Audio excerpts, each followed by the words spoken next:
به جانب خورشید رو کنیم.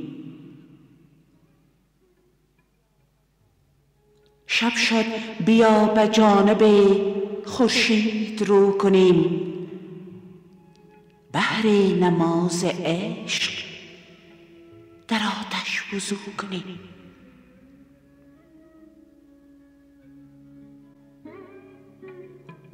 از هفت خانه حادثه و مرگ بگذریم، تا با زبان جاری شمشیر خو کنیم.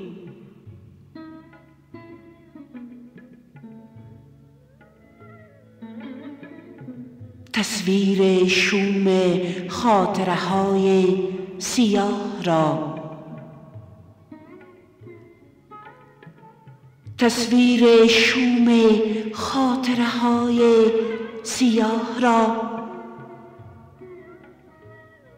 از روی چشم پنجره ها شستشو کنیم. از متن این شبانه ترین پاره زمین،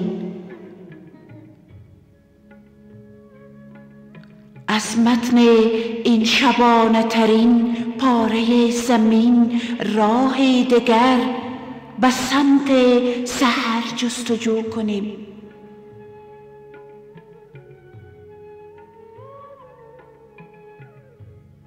در آستان حادثه با صخره و درخت یک لحظه با خیال سحر گفتگو کنیم